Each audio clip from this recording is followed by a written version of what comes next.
तोचारिया के दूर दराज इलाके में एक हिंदुस्तानी कॉलोनी की कहानी और गंधारा जुबान की पुरस्रार खुरुश्ती रस्म ख़त। जब 18वीं सदी में बरसगीर पर ईस्ट इंडिया कंपनी ने कब्जा किया तो ये इलाका बरतानवी सल्तनत का हिस्सा बन गया।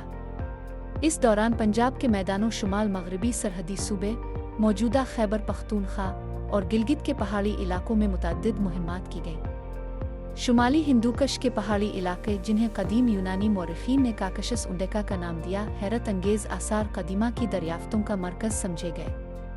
टेक्सला शहर की दरियाफ्त और इस इलाके से निकाले गए नवादरात ने गंधारा तहजीब की खोई हुई अजमत के बारे में बहस को जन्म दिया। सर जॉन मार्शल और सर ओरियल स्टाई ने खंजराब पास के पार तरीन बेसन, मौजूदा सिंकियांग चीनी इलाका तक मुहिम्मात की।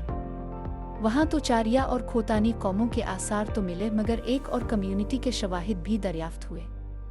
ये गिंधाराई बुद्ध राहिब थे जो अपनी सरजमीन से दूर सिल्क रूट के रास्ते उन इलाकों में आबाद हुए। उन राहिबों ने चीन, जापान और कोरिया में बुद्ध मत के फ़रोग़ में अहम किरदार अदा किया। हैरत अंगेज़ तौर पर गंधारी ज़ुबान के मतन जो बर्च की छाल पर लिखे गए थे, नीआ के इलाके में मिले। उन तहरीरों को नीआ रस्मुल ख़त कहा जाता है। ये इस वक्त की एक इनकलाबी दरियाफ्त थी। गंधारा तहजीब आज भी नज़रअंदाज की गई है, हालांकि इसके अजीम शहर और स्टोपे दरियाफ्त हो चुके हैं।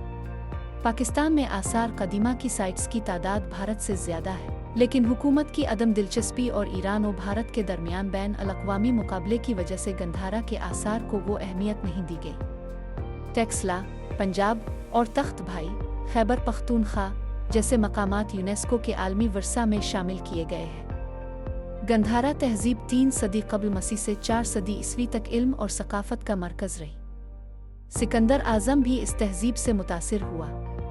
1936 में थॉमस बर्वो ने नीआ रस्मुल ख़त पर एक तहक़ीक़ी मकाला लिखा, जिसमें इस रस्मुल ख़त और शुमाली पाकिस्तान में इशुक के कतबों के दरमियान मुमासलत का जिक्र किया गया।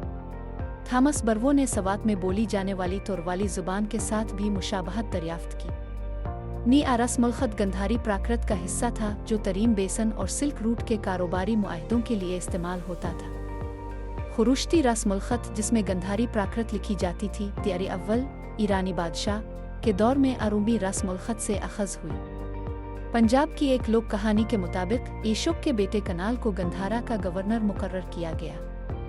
इशुक ने अपने बेटे को एक पैगाम भेजा, अधितुम पढ़ना चाहिए, लेकिन इशुक की एक हसदज़दा बीवी ने इस पैगाम में एक नुक्ता लगा दिया, जिससे मतलब बदलकर अंधितुम अंधा होना चाहिए हो गया।